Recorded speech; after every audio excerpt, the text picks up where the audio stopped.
Happy Sunday, and welcome back to Retake the Week. It's been a very busy week, not in terms of the Counter-Strike being played. There's a few little tournaments like United 21, stuff like that. Revenant have been able to lose to teams I can't even pronounce. But more importantly, there's been a lot of big transfer news. There's been some smaller transfer news, but we're going to focus, I think, for a good chunk of this on the big stuff, the big stories. And before we get started on the show, and before I introduce my co-host, remember that members, they're special people. They're a higher class. They're better than you. And they get access to all this special content, as well as more. And it's an ever-growing list. So this isn't even the final showcase.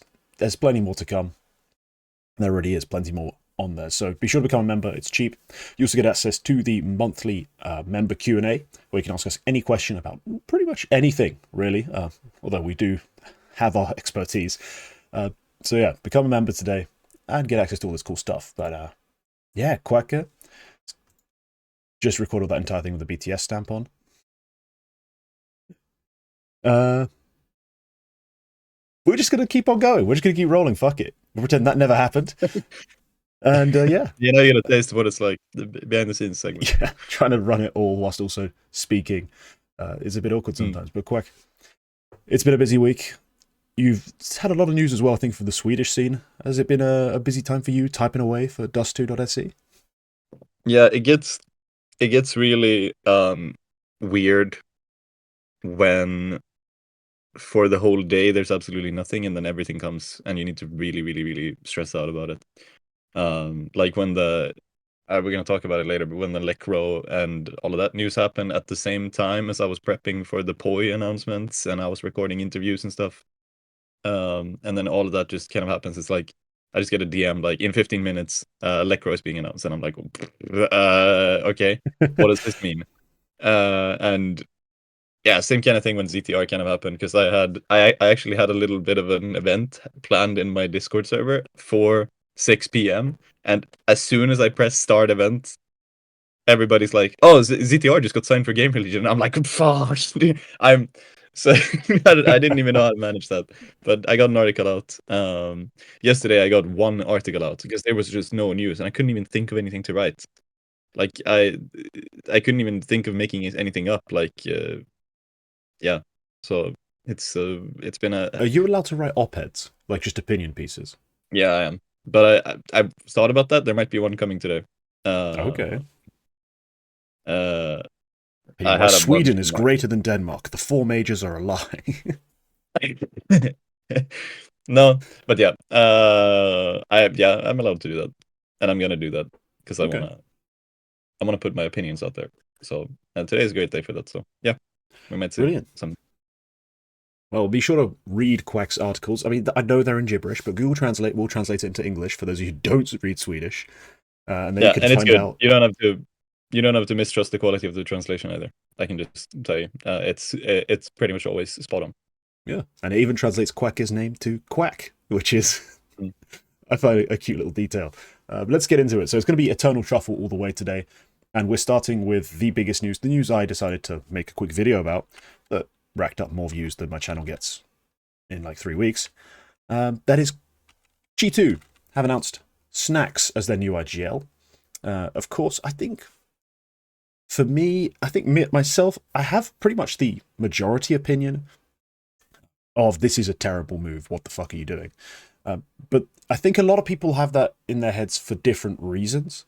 I think some people had just high hopes or certain things set in their mind, and now when they see this, it's disappointment. For me, it's genuinely like, even if the assumption of niko IGL was ridiculous and that's not going to happen, it's still the wrong IGL to sign in this day and age. But that's based on multiple things. It's based on a distrust of Taz as a coach. It's based on what I've seen from Game Legion with Snax, which is to say, it's not Shuhei's fucking Game Legion. It's a very different style of play. That's just, well, it's a similar system, but it's not the same level of execution in terms of the mid-round, in terms of the end product. It's not the same level of calling. And it's also, Snax is not that great of an individual, but I know you have dissenting opinions, to use those sorts of terms. In terms of, you agree with the G2 move in certain aspects. I'm going to let you build a case before I launch into another 8-minute rant. I won't say I agree with it outright. I just don't. I think there's few moves G2 could have made that would have worked out better. Is more what I'm thinking. If they were dead set on booting HooXi, um, I think you made a lot of good points about the downsides of this move in terms of in terms of individual ability. It's hard to say that. It's hard to be worse than the boosted duo of HooXi and Nexa individually, especially when you've already got mobs and you've kind of made up for both. So I think Snax putting up a 1 point something is going to be fine in terms of him pulling his own weight. But really put up a 1 point something. He did on GL. I don't know if he does, but like he put up a 1.0, like 3 at best on Game of Legion against he was very weak opposition. He was good with the Kios and acoR. He's like and there's reasons for that. Yeah, there is reasons for that, but I think he can probably pull his own weight. I don't think they're gonna be too worried about Snax weighing down this team individually, especially considering they were, content with having Nexa and HooXi weighing the team down individually. So I think it's gonna be fine.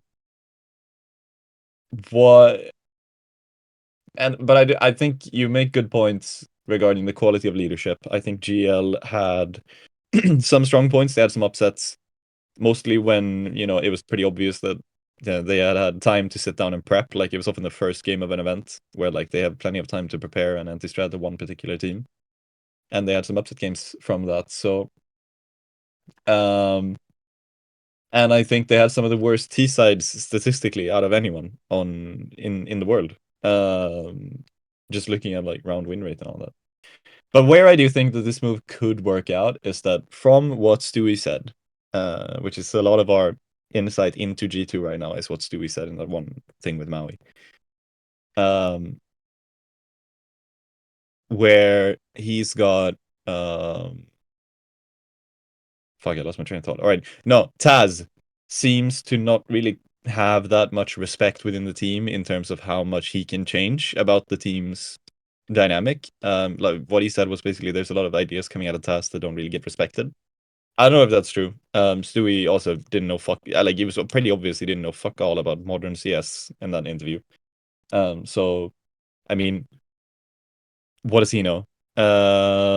But I did consider it interesting that, well, this pairing is chemistry-wise probably the best pairing like Coach IGL that G2 have had ever.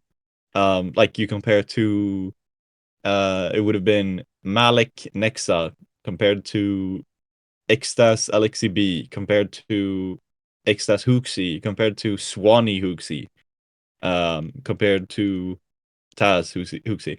This sort of just fits. It's Taz and Snax, which I think what I'm saying is if there are good tactical ideas hidden within Snax and Taz's brains, like if there is good Counter-Strike to be played there, that can probably, this is probably the way that it's going to come out. Like there's going to be, because now Taz has an into the roster because the team are hopefully going to respect their IGL. They're hopefully going to listen to their IGL.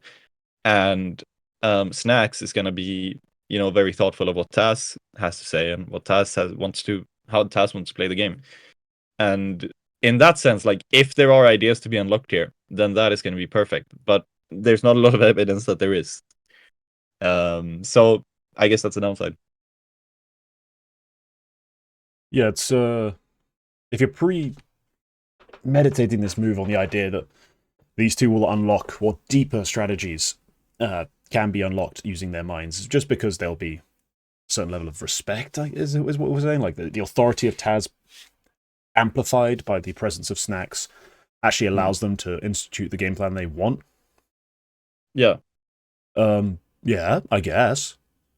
But I mean, I haven't seen genius tactical Counter-Strike come out of the Virtus Cloud group forever, really.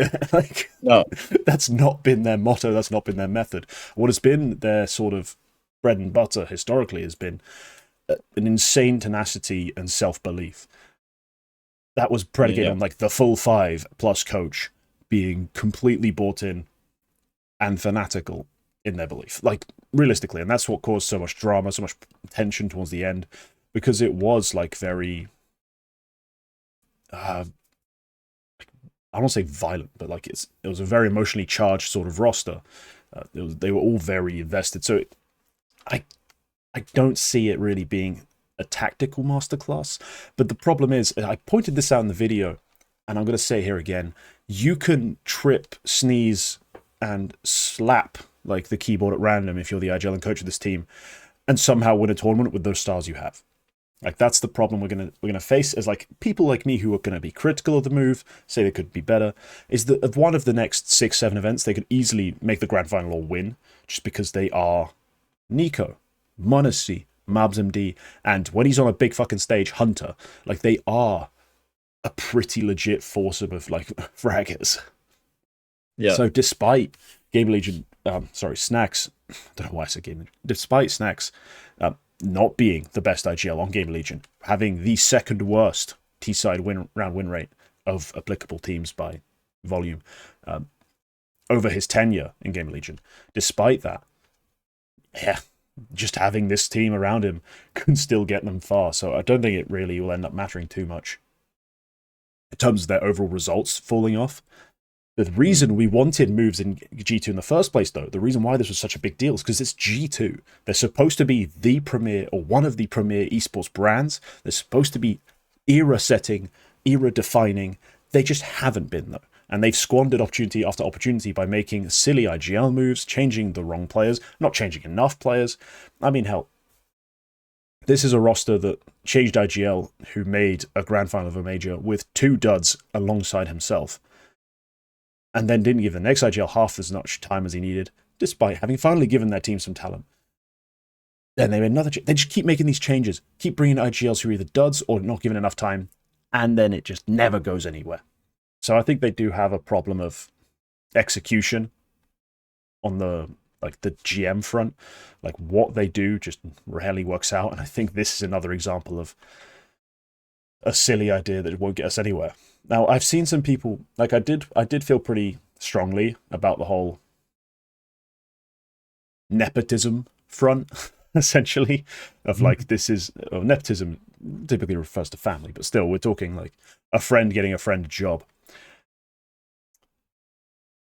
The seems to be the like current running through the scene of like at least the viewership base seems to believe that Snax and Taz had such a terrible falling out in 2017. There's no possible way they've reconciliated in 2024. Like, I'm pretty sure this was settled in like 2022. But still, like, guys, Taz hasn't decided to bring in Snax from Gamer Legion of 46.3% round win rate fame on T-side because he thinks he's amazing. Come the fuck on. It is clearly a bond between the two, even if it is, in Quacke's like opinion, you know, the sort of chemistry bond purely. Let's just say it's just that he knows they have chemistry and he's brought him in for that. Even if it is, it's still a pre-existing bond that has led to this move, rather than an actual merit-based appointment of Snax. Because it's just there is nothing to say. There is merit to this move. Like, this guy's earned this spot. This is a team that's been willing to pay buyouts, willing to make big moves. The fact that they've ended up with the guy from Gamer Legion who's really struggled to be productive says a lot. Yeah, we'll see, I guess. I mean, we'll fucking see. A lot of people complained that HooXi didn't bring the best out of his stars, which is true to a point, but we are also, like, under HooXi's tenure, we're also seeing literally the best form out of m0NESY out of anyone. I remember quite the opposite, actually. When HooXi came into the team, that was the turning point for m0NESY to go from like a 110 AWPer to a 125 AWPer. That was literally the turning point. And I remember a lot of praise for HooXi for using m0NESY the correct way, unlike Altekz at that point. So, I mean, make your mind up in that case. But I don't know if Snax can do the same. I think you also mentioned this, maybe not in your video, but somewhere, that Snax didn't exactly bring the best out of the very talented players he had on Game Legion either. Um, Uh, at least not at all times. no, it was a. Sorry, I need to throw this out there. Like, I think I know what you mean, but my exact mm, point of Snax and the talent of Gamer Legion was more. It felt like the talent existed to bail him out in certain cases, rather than the talent executes and the team wins. You know what I mean? Like, they had issues being in the right spots. It's not so much that he couldn't get the most out of them, like he's using them in the wrong roles or whatever. Like, because no, Andu and Flammus and Slend all had fairly like favorable positions. They played the right roles. To a certain extent, I still think there's a lot of CT setups where Snax was taking prime spots away from someone like Flammus, who should be challenging outer on Nuke, for example. Like, you yeah. want your best aimer, your big playmakers, out in these kind of spots. But outside of that, no, that's not the critique. It's more that, like, the game plan in terms of the initial execution was fine because that's the coach's involvement. The mid rounds were horrible, and they more often than not got themselves into more trouble rather than solving like problems, like making 4-on-2s losable just with poor calls in the mid round. So that was more the critique. It's not so much they couldn't get the most out of them; it's more of a getting the most out of the team because of these little blunders. Yeah.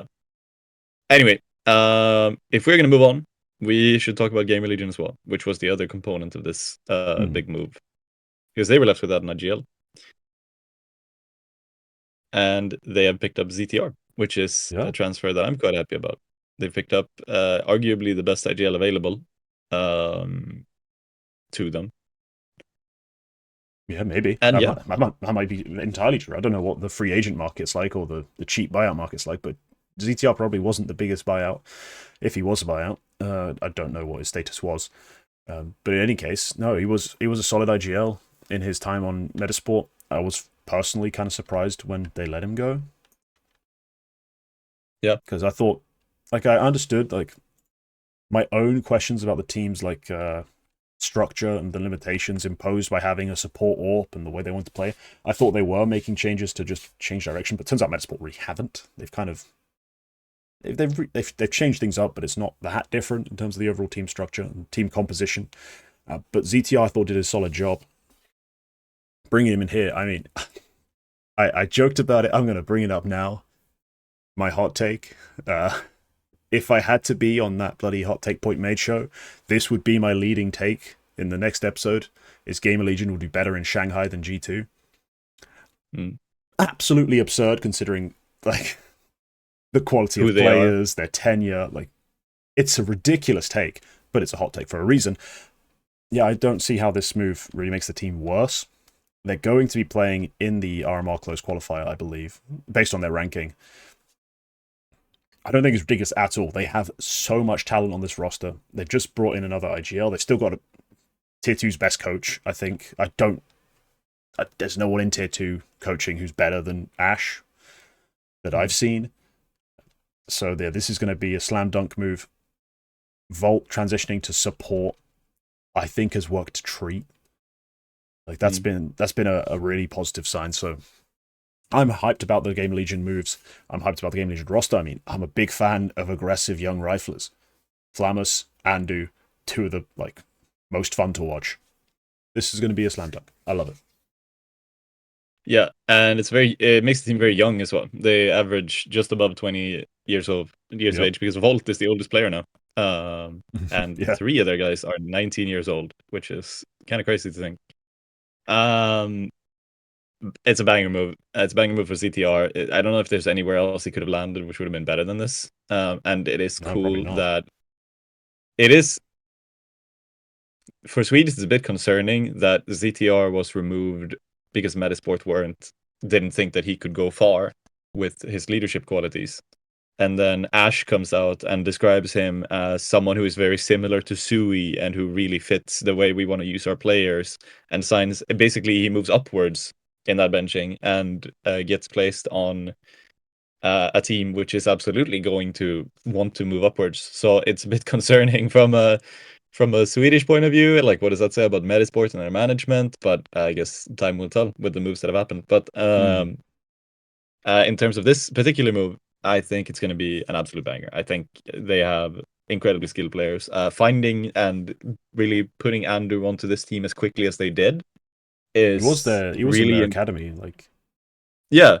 But he was only there for a while, and then he didn't really like Gamer Legion Academy didn't really play anything that was worth anything. And then they just put him in when they needed a player, and he's just stayed and he's played a really good game.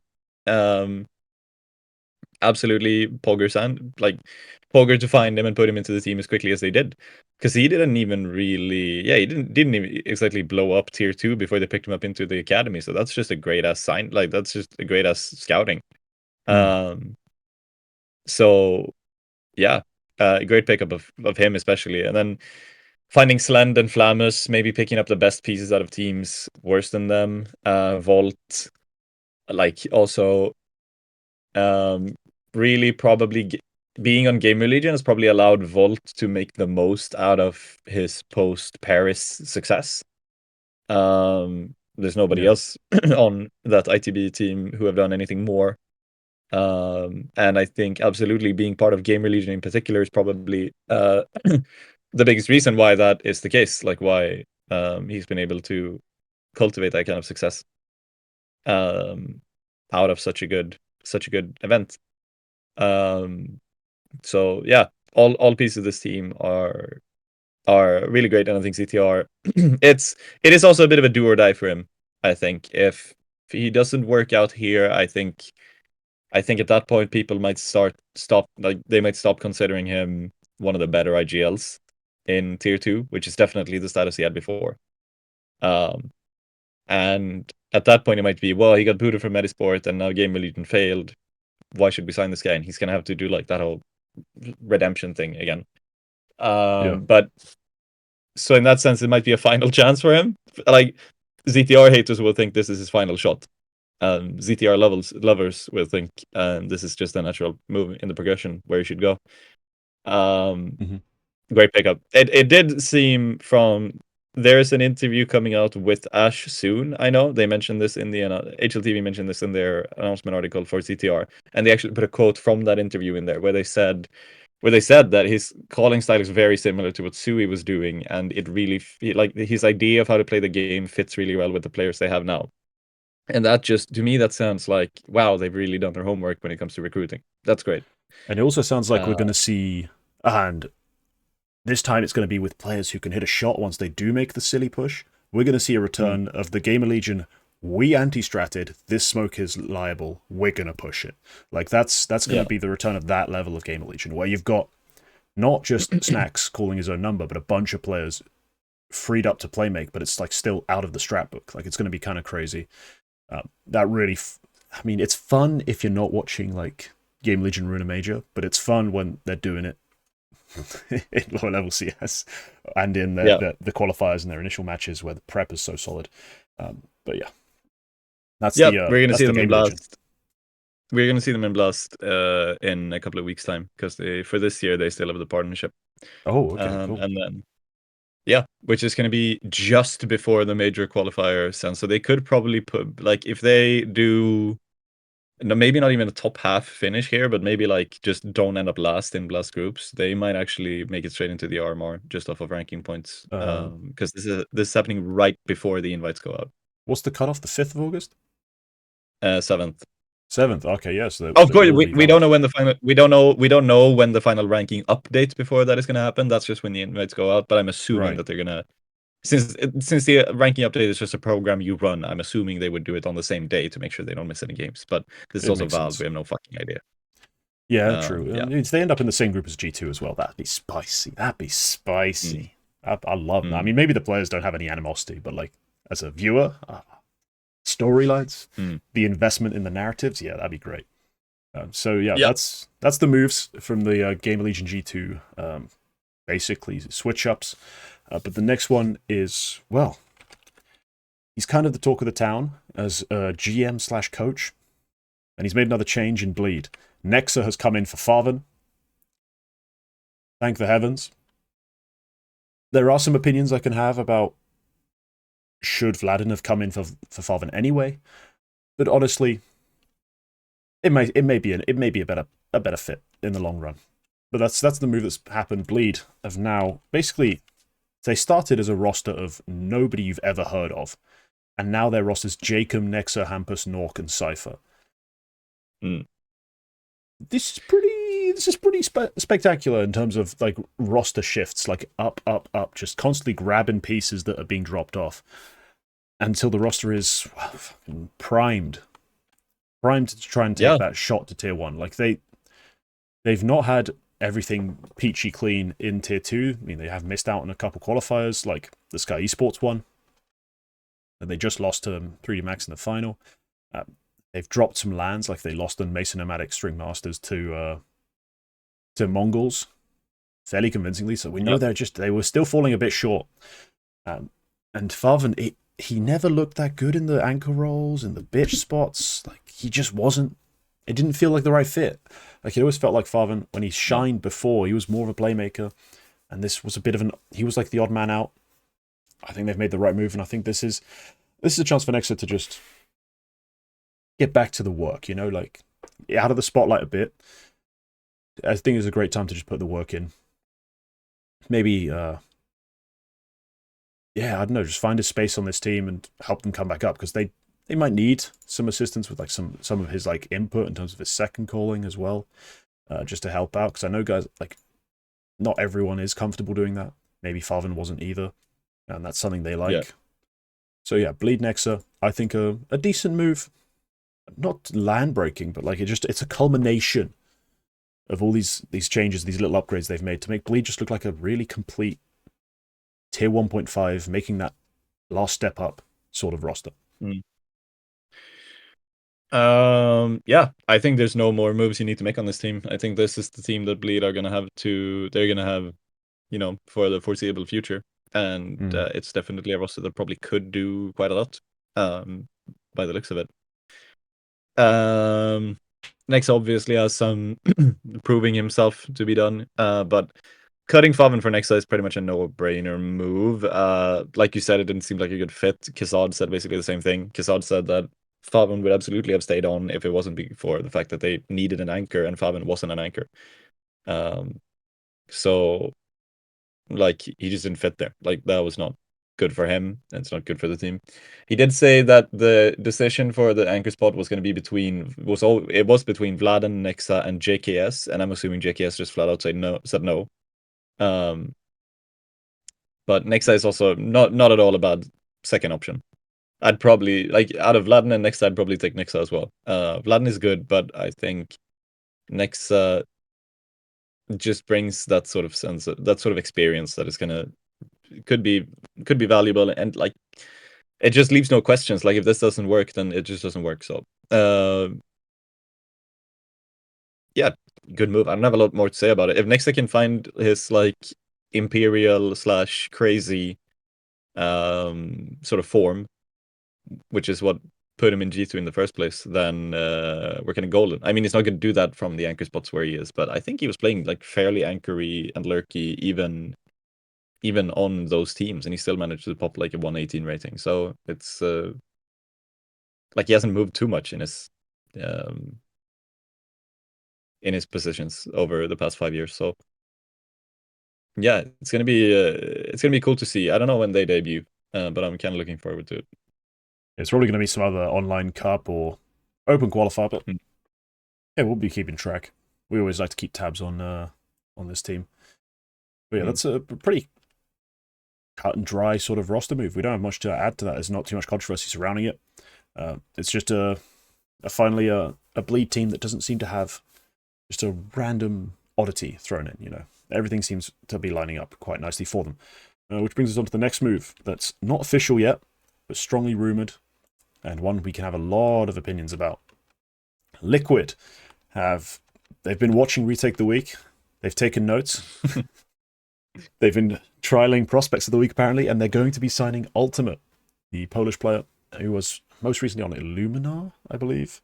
I'm not going crazy, I believe that's the roster he was with, and dropping bonkers numbers. Just bonkers numbers.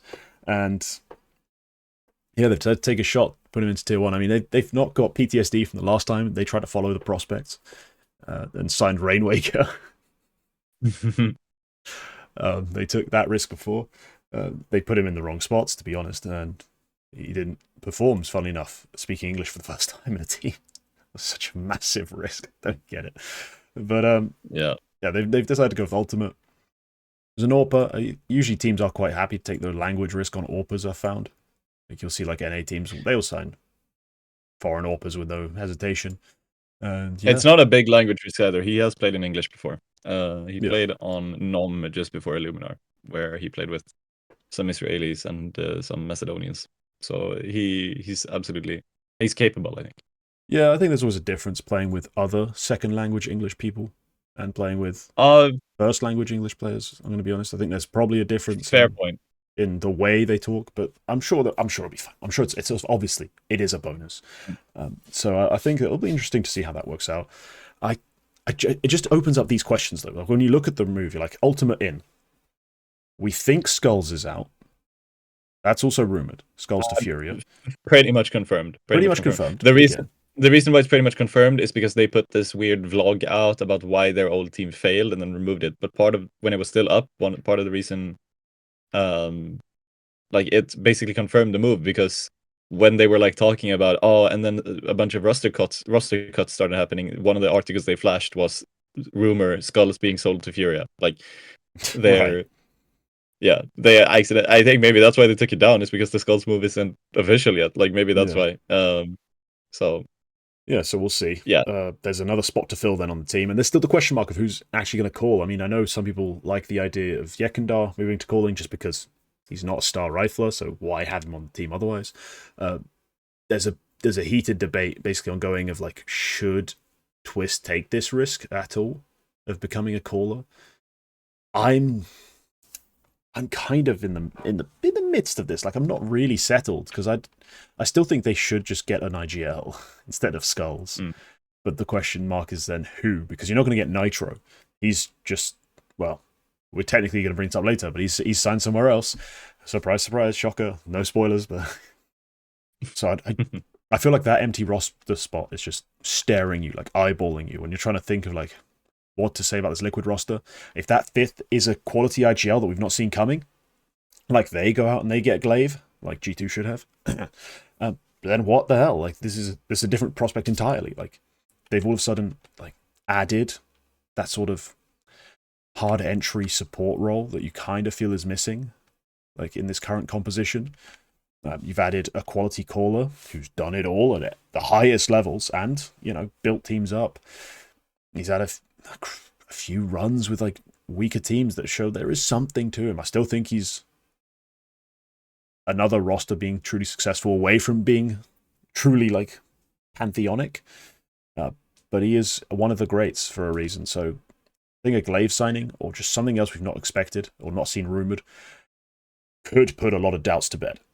If this is just like, yo, we need someone, Rec, do you want to come play for us? Then we can be a bit, ooh, Liquid, still mid. It's still mid-quid, like it's still fucking shit.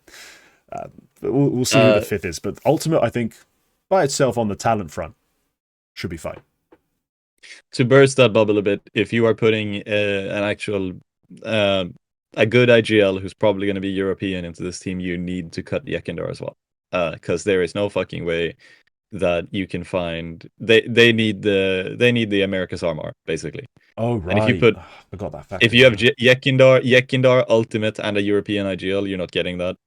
You probably need the anchor spot to be someone American or Asian, or if Yekindar is staying, or you have to cut Yekindar for someone with Glaive and then find another anchor who is American or Asian, because you're not finding an AWPer in either of those regions. So yeah. Okay.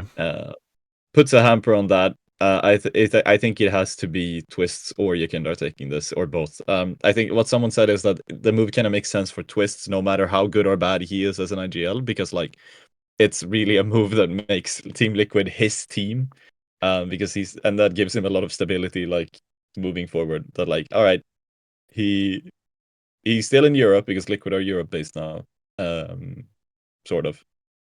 Because I think he lives in the Netherlands, and that's where Liquid have their headquarters. So he gets to still be in Europe, and he gets to have all of the say over how the team runs and all of this. So like he becomes the new Liquid guy at that point. which kind of makes sense. But I have no fucking idea what his tactical ability would be. So I don't know about Ultimate. Supposedly they might be doing it for cost-cutting reasons. Ultimate is cheaper than picking simple up, I guess. But um, it's also weird-ish move because I think even if you're looking at very cheap, almost free offers, I think there might be better options than Ultimate as well. Like at least on the face of it, name value or whatever. But yeah, cool if it works out. Such a left field thing. But yeah, it started getting rumored, and then HLTV came out and said, yes, we have other sources close to the team that are saying that this is probably happening. And that was just such a wild turn of events. I think maybe after the report came out, Woro has also made moves, and I wonder if they've sort of decided to go for that and they want to try op IGL on him, but because he does have a new team, no idea which one. But yeah, it's gonna be an interesting. All of it might break loose today. I'm actually gonna check HLTV right now. Did something happen now while we're recording? No. Okay, good. It might all break out loose today because Sunday is big news day. So we shall see. But yeah, it would be cool if Ultimate came in here. But I have middling faith on this risk working out because it is just mid-quid. Yeah, we still have a lot to see. Before we can really pass judgment or be optimistic about Liquid's future, which is rare that anyone ever is. We need to see what else they're doing. So let's move on to the TSM news. Now, TSM, I'll remember, and made some silly Ponzi announcement thing where they're like, "Oh, we're doing it right this time. We're coming back to CS. We're going to start scouting in Europe, blah blah blah." And it ended up being that they built one of the stupidest, middest, like mixed teams in EU. And it all fell apart around them. It was based on Valda. It was like the IGL. And from what has been leaked by players who were associated with this project, it was chaos, no structure, no real calling. It was just a mess. No one really understood their roles or responsibilities.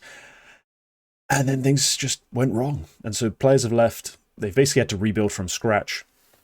Along the way, they brought in Zyphon. He wasn't like part of the initial roster, I don't believe, but he's been brought in pretty early on, so he's been there a while. Actually, I have the roster here.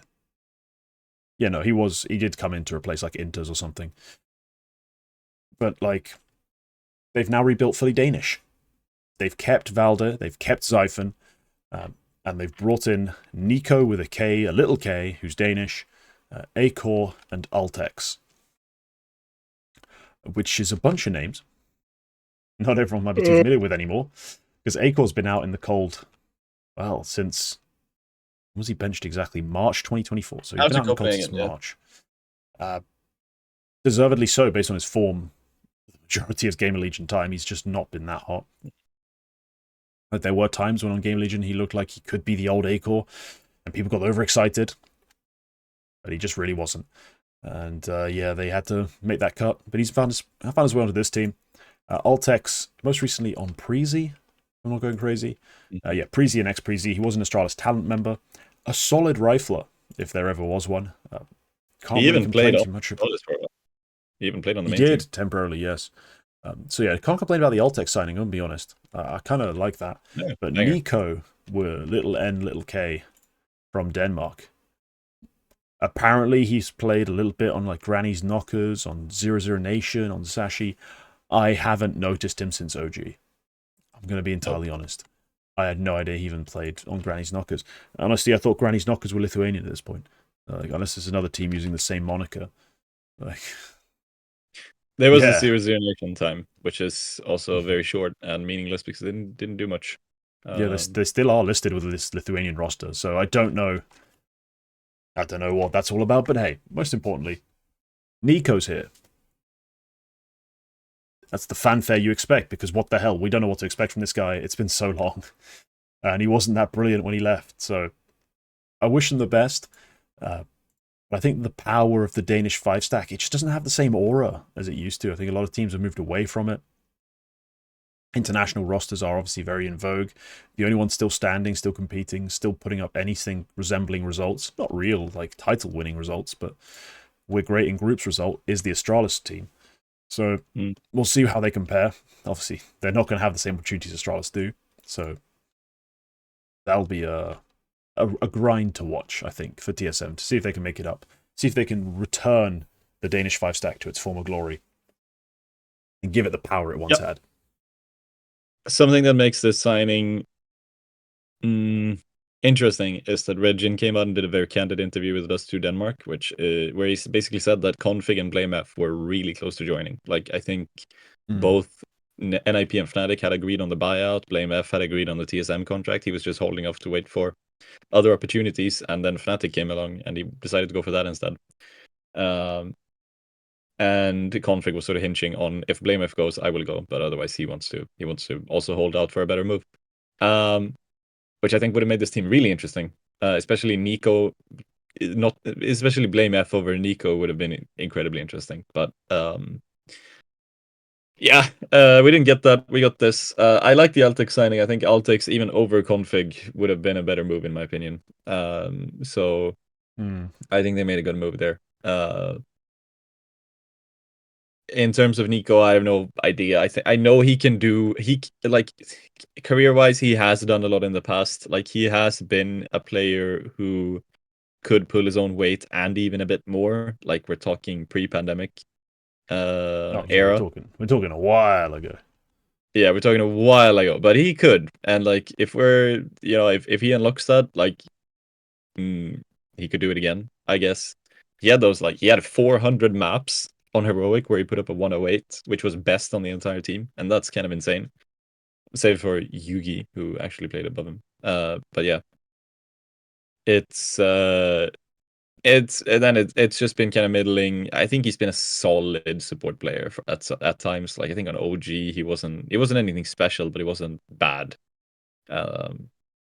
So I think it could work. This could work out. I don't see this team being the next Astralis. I don't know why they've decided to go for this move, because I can take a guess as to why.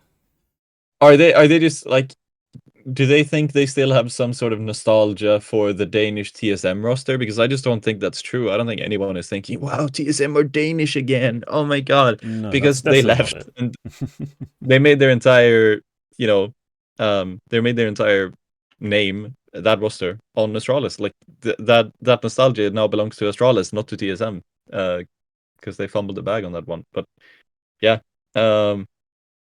No, I can tell you, I think I know why they've made this move. It's just like gone to this Danish 5-stack, like decide to go all Danish firstly, and then also be okay picking up these pieces.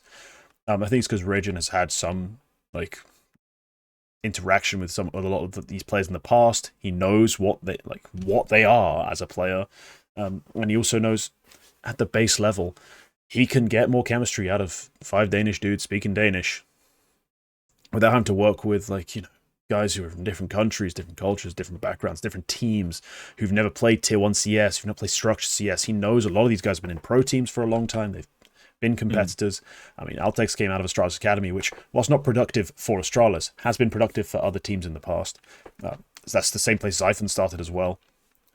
I think he's done this as like a sort. I'm assuming he was involved in the decisions. I'm not sure he is the GM directly, but TSM have they definitely need advice from their coach in this sort of aspect, based on prior moves. So I do like the thought behind this.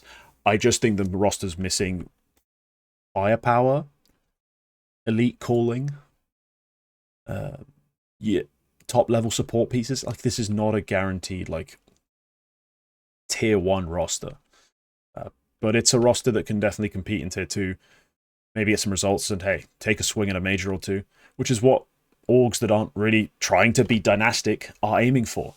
Get us to the major, get us a stick of money, we can pay bonuses and chill for a year, then go bankrupt when we miss it next time. Cough, Greyhound. So that's the plan. I don't think it's the worst execution. Yeah. Fine team. Yeah. There's some other moves. There's so many more moves. Oh, so many more moves. Yeah, I think we should move on, because I have some stuff to do. Yep.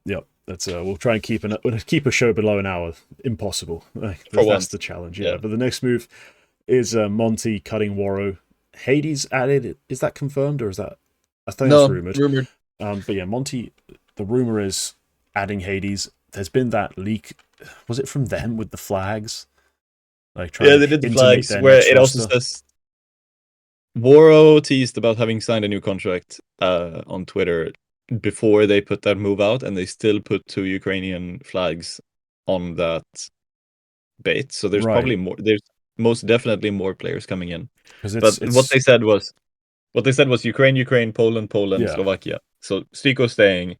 I have some people said that Krasnal would have been out, and this is a double mover where Hades is going to be joined by K, which could have been interesting. But there's also a second Ukrainian coming in here, which people were saying could it be Kvem? Could it be Fear? Could it be Lean? Could it be NPL? Like who? What is kind of move are we talking about here? But um, Mm. some of those names I just mentioned just now, the only one I've actually seen is Kvem because he played a couple of test maps for them, and he's the obvious Ukrainian player to put into here. But it's probably there's if that sort of teaser image, that sort of teaser tweet is true, there's more coming, and I expect. I thought we would see this yesterday. I think we're going to see this finalized today. Um, but yeah, Woro's out, and he has a new team. Immediately, Favbet started teasing, and they posted a picture of like someone holding a nameplate, and they had like they put it just off screen so you could only see the 2K. Um, Yeah. and then this next thing they put out was here's a teaser. Our new fifth has played for Monty previously, and everybody basically said, "Well, Woro's definitely going to Favbet then." And I might look like an idiot when I'm saying this if Favbet comes up with news that Woro is joining them. I think they have just seen an opportunity to do some hella good marketing and have just decided to bait. And their actual new signing is someone like Lean from Monty Academy or something, or Kvem who played 6 maps for Monty. Like I think that is what they've done. 100%. I'm almost certain of that. Yeah, because what a downgrade for fucking Woro2k to go from Yeah, Monty playing real tournaments, real lands to well, a Ukrainian stack who 88th in the world. They play like Challenger League relegation, that sort of stuff. The advanced level team. They don't get that many yeah, invites to even the tier 2 cups, or if they do, they don't take them. So I'm dubious about that as well. I consider it pretty hard bait, if anything at yeah. all. Great bait from Favbet though. That is amazing. Amazing social media management in that case. But yeah. Yeah. Um, cool move, I guess. Let's see where War ends up. I have a sneaky suspicion it might be Talon, because Talon have now been snubbed on several of their options. I know they were looking at acoR. acoR decided to go for TSM. The original report was Hades. That looks to be not happening if this Monty rumor is true. Hmm. They might even have been looking at Ultimate. I don't know. And now it's just Khan who's left, and I think Woro is a great option for them if they want to make this Australian team. And for Woro, not a bad idea either. Like it's a big org, probably it's a big org. It's a region where he can sort of stomp. It is still some names that are pretty interesting. It's not an uninteresting move for Woro to make in that case. So I think it might be Talon. All right. Yeah. Curious to find out what happens. Because if he goes to Favbet, what a waste. I don't care how much they're paying him. What a waste. Yeah, Right. Next one's a smaller move. No, we didn't cover this already. I just for a second had a mind freak. it came on Monday. Yeah, it's definitely we missed it. Just it was very close. Eyeballers adding poiii, formerly of Little Mix, and also Kindergarten because he's like 12. This is depressing. But yes, poiii has signed with Eyeballers. 17 years old. Cracked ass little fragger, rifler. Dominated. What was that thing? The sweet. It's like the Elite Syrian or something. Yeah, the Elite Syrian. Yeah. In actually held at Jönköping, wasn't it? At the DreamHack. So a pretty cool little event that he ended up doing super well at. Didn't win, but personally performed. And yeah, gets a big move up to Eyeballers. Pretty young. Is he still in school? Like he's 17. He's quitting school to make this move. Okay, right. Well, there you go. No longer at school. He's Yeah. in the big boy world now, playing Counter-Strike like a real adult, playing video games all day. Full time salary, livable salary. Yeah. I mean, because sick. eyeballers are pretty good, pretty big operation financially, even if the results don't show it. But yeah. Yeah, no, big move for the kid. Definitely a talent. This is part of like what I've been talking to you about this. Obviously, because you are the expert on the Swedish scene, and also I care about prospects.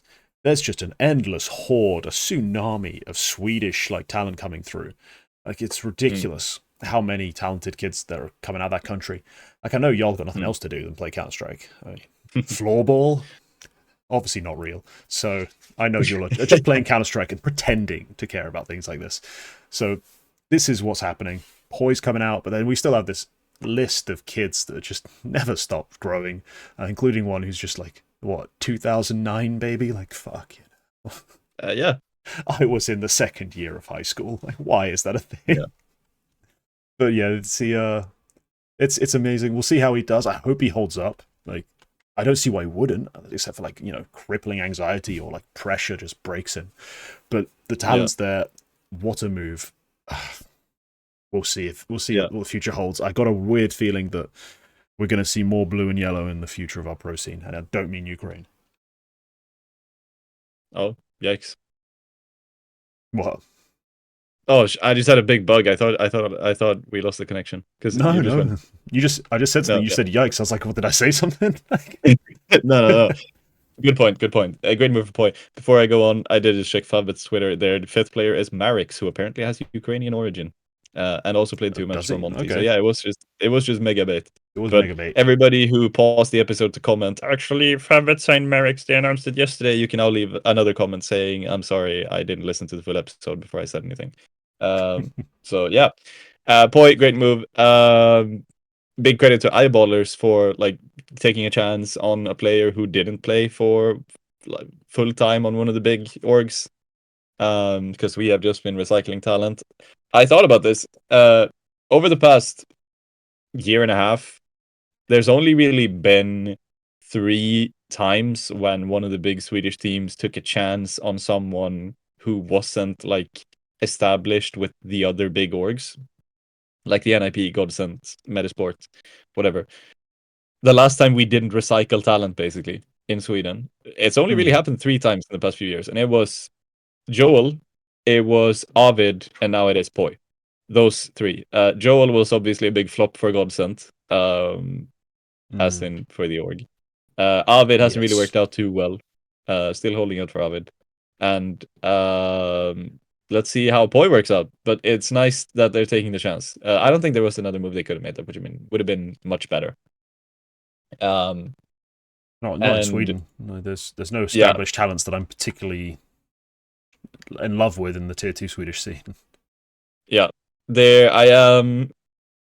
I think it's gonna work out. I'm optimistic it's gonna work out, but there is obviously the risk that poiii ends up with the same fate as some people would say Pepsor and Sapek have had, which is that they just sit there for 2 years and like their problem is inconsistency, and then they just never improve. But there's a risk of that. I don't know if that's going to happen. I hope it's not going to happen. I'm optimistic that this is going to work out because poiii is just such a mega talent. What is so impressive about poiii is that less than a year ago, he was playing intermediate for fun with just his friends. And now he is going to be playing Challenger League with eyeballers on a full-time salary. Like, it is a rocket rise. Yeah, to be fair, the talent speaks for itself if you're playing intermediate for fun in EU, though. Yeah. That's crazy. Yeah, and they just I did also hear because his dad is actually quite active in the scene as well. He has a big support from home, and his dad is quite active on Twitter and like telling stories and in various Twitch chats and stuff, which is cool to see. He used to play CS himself for a long time, not professionally, but yeah. So basically what he said was that poiii has been like dabbling in several different games. Like he has been dabbling in a lot of different games and then decided to go for Counter-Strike. But like he was basically a top talent in some of the other games as well. I think Overwatch was mentioned. I think the other games were mentioned. It was just like this guy just knows how to play video games and he can do it really well if he just puts his mind to it. And now now he's locked in. He's going for Counter-Strike. Did someone say New Forest? Forest 2.0? He's the next Forest? Yeah. It was also the thing where he came in 2022 when he would have been 15 years old. He was at DreamHack and he visited the Eyeballers like expo there. where they had like a play against JW and Flusha kind of thing, play against the Legends. He came in there and he beat them. And basically, what they wrote in the announcement was, "I think that's when poiii decided to go to play CS seriously." like, like when he came to the expo and beat JW and Flusha in like 1v1s. So yeah, cool move. Big props to Lil Mix and Quicks for taking the first chance on poiii, because they basically went for someone who was completely new, and the only thing they had going for them was the eye test. And they decided, fuck it, we're gonna play with poiii for this season, and they have done really well with poiii for this season. That's why poiii is here now. Eyeballs would have never gone for them if for him if he didn't have this stint with Lil Mix. So big props to them and to Quicks for making that move. But yeah, we do need to move on a little bit. Yeah, you got yourself lost in the Swedish Yeah. weeds there. But next up, NRG have signed niko to be their IGL, replacing whatever his name was, because I forget every goddamn time. So that's why I'm opening it up. It's Woro2k, thank you. Yes. An upgrade in terms of presence. You know, aura gets thrown around a lot now, but that's certainly what niko has in NA. Recent form, none. Recent results, none. But hey, he's still Captain America to all of them. So he gets this move here. Gets to play with Automatic, Breezy, OC, and Hext. It's a team. Not bad. Like I like some of these pieces. I mean, they just qualified for Blast Showdown. Yeah. And they did it with Woro2k. Yeah. So that's hilarious. All that work for nothing, Woro2k. Goodbye. Try again. Captain America's back.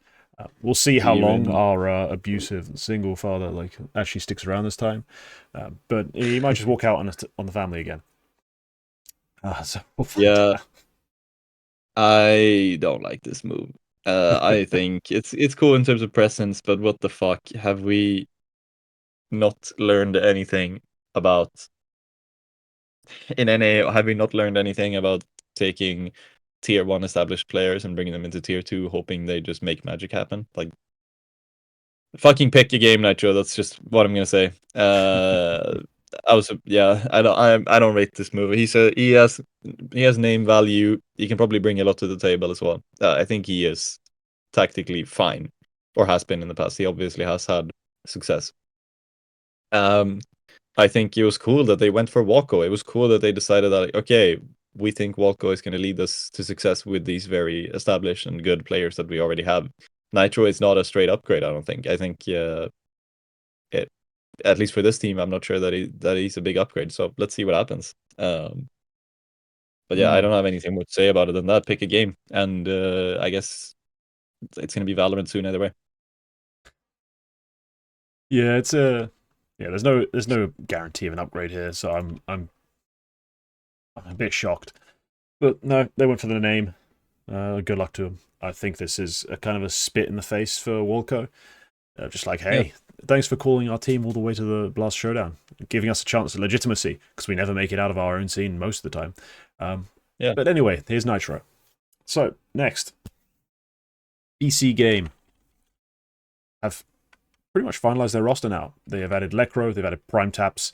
So Joel and Prime Taps both coming from 5W over to this roster. But now Lekr0 joins them from Johnny Speeds, which I think is a shame for Johnny Speeds, but hey, Lekr0, it's a bit too big a name to not have a real org. So here we are. He's made this move over. The roster now looks like, honestly, it'd be a solid tier 2 team, but it's a bit chaotic. So it's Lekr0, Anarkez, Kashinito, or Satsunito have Joel, Prime Taps. Not terrible. I've seen worse. I mean, this is better than like TSM's attempt. There's Guardian coaching, which I don't know how much of a fucking... I don't know what kind of coach he's going to be, but he's there. He is there. And I like some of the talents on this team. I'm obviously a big fan of Joel as a talent. As a person who makes stupid decisions and throws things away, I'm fucking annoyed at him still. But as a talent, there's no questioning that he is one of the very best. He's a part of the tsunami of Swedes. Just a shame he's been ostracized from the Swedish community for his own stupid decisions. So I'm a bit iffy on this roster just because it is random parts smashed together. But as per usual, let Joel do what the fuck he wants and you probably win a few tournaments. That's how it works in Tier 2. It'll work again if you let him do it. It's just the reality of things. Yeah, it is a good move for Lekr0 as well, I think. I like this team a bit. Prime Taps, it's interesting they go for him, because obviously that means they've seen something good. Joel has seen something good. Probably has just brought him along with him, and Guardian thought, but this is Yeah, he gonna be a lets good me team. do whatever the fuck I want. He's great. When I say I'm going to do whatever the fuck I want, he doesn't cry and bitch about it. Yeah. Hopefully it's just that simple. Satsanito landing somewhere as well is cool. Because I think that's exactly the kind of team where Satsanito can sort of revitalize his career a bit. Good for Lekr0. I think a team like this could have prospects similar to Johnny Speed's long term, but or better even, just on like name value. Mostly this team is gonna be the Joel team, and I'm gonna look forward to that. But yeah, cool move. It does leave Johnny Speeds without an IGL though, which segues into our final Eternal Shuffle move, which is the Johnny Speeds added bobeksde, which is, I would say it's a little surprised, but there was a solid 40 minutes before Johnny Speeds came out with that, between BC Games announcement and Johnny Speeds, where everybody was like, is Johnny Speeds breaking up? Is our prized possession in Sweden being broken up into pieces? But they've confirmed they are sticking together. Draken is taking over IGL, which to you might seem strange as fuck, but to us, it is very logical, because this was always his team. Like it was always Draken's team to begin with. He was the natural captain for, like, everybody was saying like, yeah, Lekr0 is the tactical guy, but Draken is the captain of this team. So it's very natural. Probably might take a downturn tactically, but there's also some, like, I consider all of these players to be on Johnny Speeds to be very smart as well. So I think they will absolutely manage it. But yeah, bobeksde is here. Not a huge surprise that it's him, because they had a lot of he's played a lot of maps with them. Whenever they've been missing Chauzy or Rolf, then bobeksde has been the guy to jump in. And also very talented player, who fits this team. So let's hope that they can find some sort of org support soon. They will make the major close qualifier. They just keep moving upwards. They are 28th right now. It is fun to watch them. They have a lot of talent. They're really grinding as well. They're playing so many maps. Just didn't even take a player break whatsoever. They just played straight through the break. Yeah. Hope they can land a sort of full-time salary at some point. I still don't get this bobeksde guy as a talent. I didn't get it when he was on Aura, particularly. And I didn't get it when he was on whatever the hell in between Little Mix and then Prospects and then Godsend. I never saw it. But hey, I mean, he's coming in to replace the IGL. He's not having to call. Maybe he'll do fine. But no, I've not ever been particularly sold on bobeksde. Like, maybe it's because I don't watch enough, like Tier 3 or like Swedish only Elite Siren, like all in Swedish cast trophies to have understood how great he secretly is, but I'm just nobody watches enough Swedish Tier 3 CS. Everybody should watch more. No, you shouldn't. It's only cast in Swedish, and it's just not worth it. Now, this roster remains fairly talented and interesting. Like, Draken obviously farms at lower levels. Chauzy's a real talent. Spook's a real talent. These guys are guys I've been keeping an eye on for a little while now, just because they are really skilled players. I mean, Spook on Sprout was straight up a fragger, and Chauzy, I think, mechanically can hang with all of the most insane talents we have in the world. He just doesn't have perhaps some of the other aspects of his game quite nailed down. So yeah, definitely a team to watch, even despite me not being too thrilled by the move. I think they're still worth watching.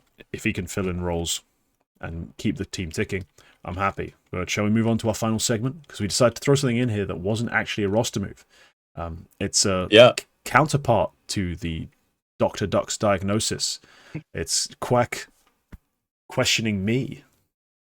I just had this idea, which would have been sort of fun when the TSM sort of thing came out, where it was clear that Config and BlameF were moving together, or were planning to move on together, and wherever might they land, but in a little team called Fnatic. So what I sort of put forward is the French Frankenstein selection, which is Kingt. I want you to put Cadian, Config, and BlameF into Fnatic in whatever way you see fit. Yeah. Okay. Well, bodies. BlameF's already there, right? Cadian's an AWP and an IGL, and Config's a fairly aggressive rifler. When he's playing well. When he's on NIP with 2 other aggressive riflers, he's not so aggressive and everything looks shit. So I've got to see how I can make this work, because I don't want to just cut Mattis. Like, honestly, if I had it my way, if I didn't have to make this Frankenstein, I wouldn't put Config on the team. But I'm going to honor the idea. And yeah, I checked the numbers. I think we can make it work. All right, so body gone, Afro gone, Cadian in, Config in, BlameF remains on the team. You've now got AWP IGL responsibility on Cadian. You've got Config taking over body's roles, which are actually fairly aggressive. Like, he is the other aggressive point on the team. BlameF bats cleanup, to use the baseball term. He gets to mop the floors. He gets to stat his pads and go crazy.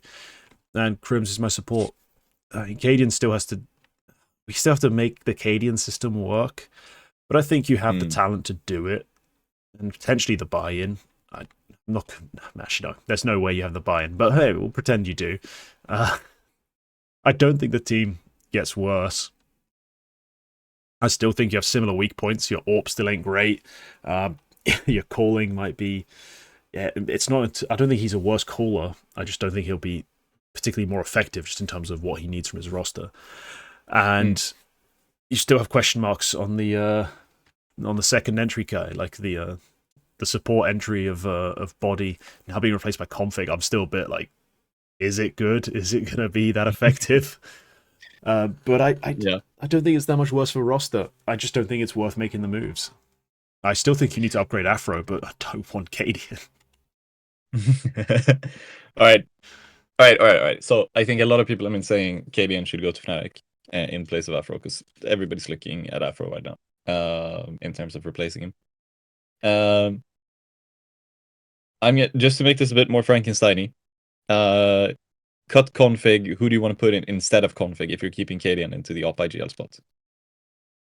I get to just put any rifler in.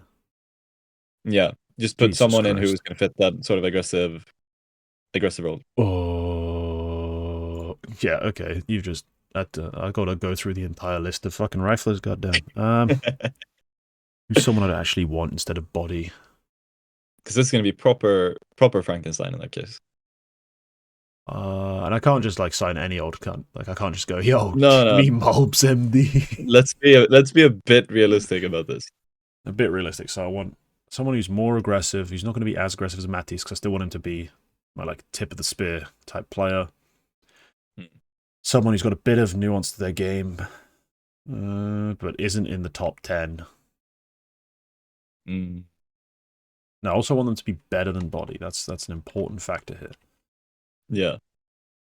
Like, my first instinct when just scrolling through the top 30 in the world is like maybe a Kylar type figure. But I want the team to get legitimately better. Like, and I'm not sure if it's that much better. To make a suggestion, I'm open to your ideas.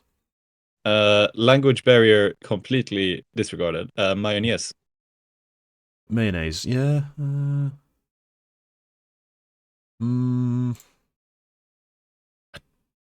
I guess that would be the firepower upgrade right there. Like, role questions aren't too deep. Language is obviously in the part that makes this maybe impossible, but no, I don't hate it. I don't hate the mayonnaise idea. Yeah. All right. That's the Frankenstein right there. It's horrible. It won't work, and it will kill someone. It will never happen. That's my monster. Awesome. But all right. that's going to do it for the show. I mean, it's all roster moves. There's been very little Counter-Strike going on, so unless you want us to break down, like, Revenant versus Leibidex here, or whoever the fuck they played the other one day. thing actually happened, which is noteworthy of a mention. God, Johnny right. Speeds played against Kono, and they tied the record for the longest professional CS2 map. Oh, they're going that long? I stopped watching. They went to 60 whole rounds, God, 31-29, and yeah, Johnny I stopped Speeds won. in the low 31-29. 20s. Like, I stopped in Yeah, the low 20s. it ties the record, which was Aurora and Perivision at some point last fall, which was also 31-29. This was arguably more exciting for me. If there's ever another reason needed for Mirage getting cut, like, it's just a draw. It's a dead draw. Like, this is just get rid of it. But yeah, okay, cool. Yeah, that's a news story, I guess. Kono is playing Revenant right now. They're leading by a map. I'm so mad. Like, I really want this Revenant team to work, and they've just been playing these like United 21 Cups and not doing that great. I mean, they're playing OKCS. Like, I see the idea that I bought into is there. They're just not quite making it work. Yeah. Oh well. I'm sure they'll still deliver. I still believe in Reiko. I still believe in Attax. I want it to work, so it'll work. But no, let's wrap up the show. I'm going to bring up the members-only content again. Yeah, there's more. This is like 1/3 of it. There's way more, and there's more coming. So yeah, become a member. It makes me happy. And we all know happiness is good. But all right, that's the show. If you made it this far, you're my hero. Yeah, leave a comment telling me why we're wrong, because it's interaction. I'm not bothered by it. I mean, you saw the Snax video. I had 50 comments. I think about 30 of them were telling me why I was wrong. There's a reason I'm me and you're not. So that's cool. Disagree. And yeah, we'll see you in the next one. Goodbye.